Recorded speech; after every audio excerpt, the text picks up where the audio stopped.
L'invité café. On va parler santé ce matin avec notre invité Cédric Mercadal, ministre de la Santé. Bonjour. Yalana, merci Brahim de m'avoir accueilli aujourd'hui. Merci d'accepter notre invitation. Alors ce ne sont pas les sujets qui manquent. Tout d'abord, peut-être une réaction après le saccage en partie, on l'a vu, du dispensaire d'Outoura qui venait tout juste de recevoir un label. Vous y étiez d'ailleurs pour la remise de ce label la semaine dernière. C'est assez incompréhensible, non ? Incompréhensible, oui, inadmissible aussi. C'est vraiment les mots qui m'ont touché parce que ce Faria, c'est la démonstration de l'intérêt qu'a la santé d'évoluer. On veut aller vers le patient, on veut l'entourer, on veut lui apprendre les démarches alimentaires et on veut l'accompagner tout au long des choses. Donc voir un saccage pareil, c'est triste. C'est un constat qui nous affecte tous parce que je pense que la commune était impliquée, que tout le monde est impliqué, que les personnels qui sont présents au centre étaient impliqués. Ils ont tous participé. Ils étaient ravis de nous montrer cet endroit et de nous montrer tous les efforts qu'ils avaient faits. Donc oui, une plainte a été déposée. On suit l'enquête de loin. On va faire en sorte de mieux sécuriser les locaux. Et c'est tout un travail. Mais je pense que c'est un acte isolé qui a été réalisé. Alors, on va rester un instant sur justement ce dispensaire. À travers le label reçu, ce dispensaire Faréa s'inscrit dans un programme de modernisation des soins de santé primaire. C'est comme ça que c'est en tous les cas présenté. Le concept de santé de soins primaires, c'est important ici. Oui, complètement. Il est adapté. C'est quelque chose qui est mis en place un petit peu partout depuis quelques années, mais c'est une vraie politique publique. C'est-à-dire qu'on veut remettre, le centre de soins ne doit pas être là que pour soigner les bobos. Il faut accompagner les familles, leur expliquer, on ne parle pas que de la personne, on parle bien de la famille. Leur expliquer en langue tahitienne pourquoi le rao est utilisé, prendre en compte la médecine traditionnelle, prendre en compte l'alimentation au quotidien des personnes, leur expliquer que quand ils sont diabétiques, en fait, il n'y a pas que le médicament qui est là. C'est aussi une meilleure alimentation, une meilleure prise en compte de leur famille dans les process d'alimentation. Et au-delà de ça, c'est faire en sorte de mettre le Polynésien au cœur de sa santé en l'accompagnant au mieux. Mais là, précisément, qu'est-ce qui va changer pour les patients qui fréquentent ce dispensaire ? Tout ce qui va changer, c'est vraiment l'approche. On n'est pas là pour faire de la bobologie. On est là pour du soin immédiat, comme on fait chez les docteurs aujourd'hui. On est vraiment dans une vision collective. On va faire de la promotion de la santé, c'est-à-dire qu'on va expliquer comment se laver les dents, comment expliquer aux populations comment faire les choses. Là, on va expliquer comment s'alimenter, comment faire en sorte de faire du sport, faire de l'activité physique. Il ne faut pas oublier que 80% de l'état de santé d'une personne n'est pas du soin. Elle est de ce qu'elle fait toute la journée, dans son état d'esprit, dans sa manière de vivre avec les autres et dans sa prise en compte d'elle. Alors, il y a un an, presque jour pour jour, en janvier 2023, le personnel du centre hospitalier de Polynésie française était en grève. Il réclamait auprès du pays des moyens pérennes pour mener à bien ses missions. Un an après, même si le personnel ne fait pas grève, il réclame toujours des moyens. Alors d'abord, peut-être un mot, ça peut peut-être les rassurer, vous me direz ce qu'il en est. Sur le budget de l'hôpital, il sera bien voté cette semaine. Il sera voté vendredi. La réunion du conseil d'administration est organisée, calée. On a eu l'occasion de partager avec l'ensemble des partenaires. La directrice a fait en sorte de partager ce budget et cette vision budgétaire avec l'ensemble des syndicats, de la communauté médicale et ainsi que des partenaires sociaux. Donc je pense qu'on pourra le voter vendredi sereinement, tous ensemble. D'accord. On sait de combien il sera, ce budget ? Le budget du CHPF coûte un certain prix, vous le savez tous. On est quasiment dans les 28 milliards. Mais il faut le mettre en relief par rapport aux soins qui sont effectués. C'est quand même l'hôpital de dernier recours. C'est le navire amiral de notre santé publique. Il vient en corrélation avec l'offre de santé privée. Et l'hôpital, c'est comment prendre en mieux nos patients des îles, comment prendre en mieux nos urgences, comment prendre en mieux les malades les plus critiques, parce que c'est ça l'hôpital. En termes de moyens humains, par exemple, qu'est-ce que vous pouvez dire au personnel de santé pour le rassurer ? Les moyens qui ont été mis l'année dernière en adéquation avec le protocole de grève ont été prorogés déjà de 6 mois. C'était une décision que j'ai prise dès le mois d'octobre, j'avais dit qu'il fallait continuer ces contrats parce qu'il y avait une réelle nécessité à l'estimation du besoin dans les services.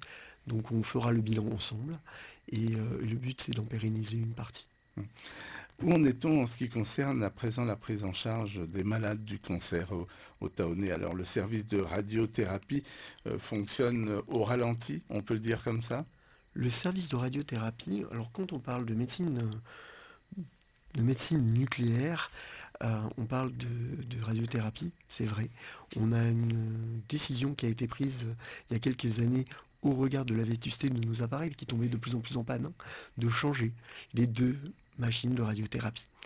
On les a commandées antérieurement à notre gouvernement. Ils sont arrivés sur place, il faut les installer. Il n'y a que deux machines, il y en a une qui doit être arrêtée pour être changée. Et nous changerons l'autre dans la foulée une fois que la première machine sera opérationnelle. Ça prend du temps et pendant ce temps-là, la file active en fait est toujours la même. Il va falloir en traiter une partie au mieux sur l'appareil restant et l'autre partie est partie en Evasan. On s'est entendu avec les patients, on les accompagne au mieux pour que le traitement soit effectif au plus près de leur population parce que c'est cette population malade que l'on veut traiter au mieux. Alors cela dit, vous ne les forcez pas à partir, ceux qui ne veulent pas partir, ben, ils vont quoi faire la queue pour attendre? En fait, c'est ça. On fait en sorte de les prendre au cas par cas. On habitue les familles, il y a une vraie discussion qui est faite par nos professionnels. Aujourd'hui, une partie qui ne veut pas partir reste à faire les soins ici. Et d'autres qui n'avaient pas pris de décision sont d'accord pour partir. Il y a une vraie négociation qui sont faites par les praticiens, vraiment du centre hospitalier. Avec chaque patient, on identifie les choses au cas par cas. Avec le service des EVASAN de la CPS et avec les familles. Le calendrier, sinon du changement des machines, vous l'avez, parce que bon, même si c'est vrai qu'il faut préciser que on ne commande pas une machine de radiothérapie comme on commande un pneu. Une machine, c'est quoi, plus de 300 millions de francs? C'est 300 millions de francs, voire un peu plus, entre 300 et 400 millions chaque machine. Il faut se dire qu'elles seront de dernier cri. Les machines qui étaient là avaient 12 ans, il fallait les changer. Les nouvelles sont beaucoup plus efficaces pour le traitement des patients, beaucoup plus optimales, et elles tomberont sûrement beaucoup moins en panne. Il faudra 6 mois pour changer nos machines. Ça prend un peu de temps, mais c'est nécessaire et optimal. La Calédonie doit faire exactement le même choix que nous, puisque on les a placés quasiment au même moment. Au même moment. Alors là, on parle bien des machines liées à la radiothérapie, pas du cyclotron. Non, on ne parle pas du cyclotron. Quand on parle de médecine nucléaire, on parle de beaucoup de choses. On parle de cyclotron, de TEP scan, de PET scan. En fin de compte, le cyclotron, c'est la capacité de faire des molécules pour alimenter le TEP scan et le PET scan qui vont être installés plus tard. C'est pour mieux détecter les cancers de manière précoce. C'est pour mieux faire les diagnostics et faire une meilleure prévention des soins. Ça va nous servir à ça. Ce n'est pas arrêté. La machine devrait être livrée en 2025. Tout est en cours. Ça prend du temps à livrer des machines telles qu'un cyclotron, faut imaginer. Ça fait 9 mètres cubes, mais c'est très très dense. Il faudra une dalle adaptée, des travaux sont en cours de consolidation, un appel d'offres est en cours pour permettre cela. Et dès que nous aurons la machine, nous pourrons l'installer. Alors, on va parler d'autre chose à présent, de la PSG, la protection sociale généralisée. Alors aujourd'hui, comment est-ce qu'elle se porte? Alors, la protection sociale généralisée, le but du dernier CA de novembre, qui a été validé et d'arrêter les budgets, c'était d'établir pendant tout 2024 les financements et toutes les prestations. Aujourd'hui, on est serein là-dessus. 2024, aucun souci. C'est une année dans laquelle on peut travailler avec sérénité pour une réforme. C'est ce sur quoi on s'est entendu avec les partenaires sociaux. Et d'ailleurs, ils ont voté un texte sur l'aide médicale qui est apportée pour une augmentation de cotisation, mais pas sur le salaire des gens, à la charge des employeurs, pour une réaffectation des crédits en fait. Et ils l'ont voté, ils sont tout à fait d'accord avec ça. Donc la PSG cette année, pas de souci. Par contre, une année nécessaire pour la réforme, parce qu'elle est indispensable. Je l'ai dit il n'y a pas longtemps, j'ai dit que c'est au pied du mur qu'on voit mieux le mur, mais au-delà de ça, il faut faire la réforme, sinon on va se prendre le mur.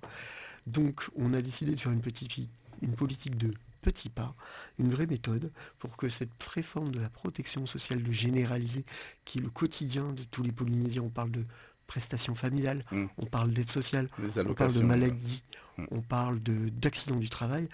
On fasse ces réformes au cas par cas, thème par thème, tous les mois, avec les partenaires impliqués.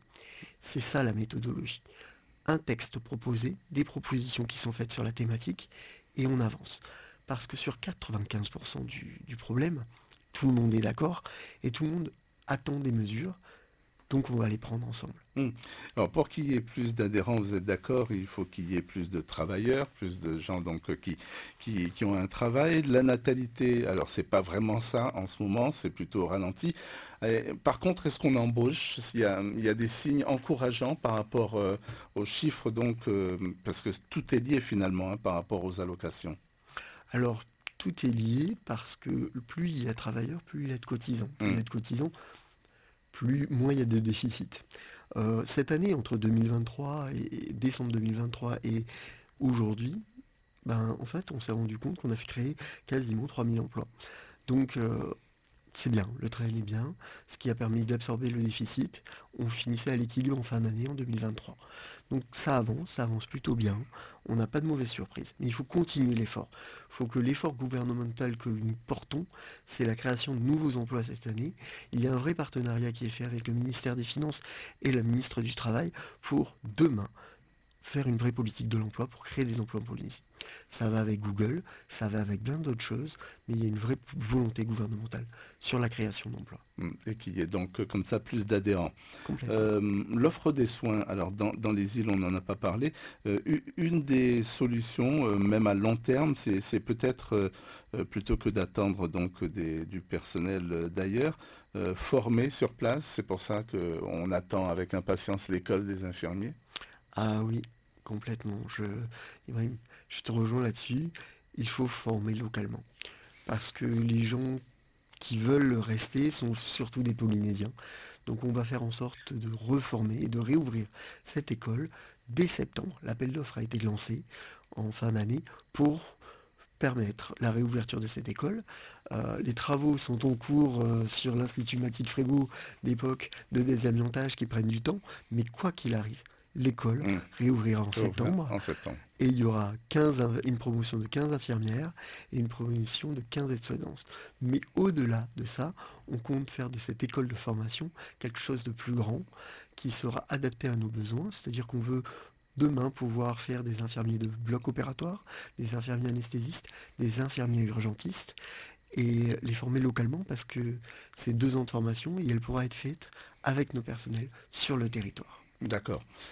Alors, il nous reste un peu de temps, peut-être l'occasion de parler de la pharmacie, la deuxième pharmacie à Bora Bora qui devait voir le jour, qui n'a pas vu le jour.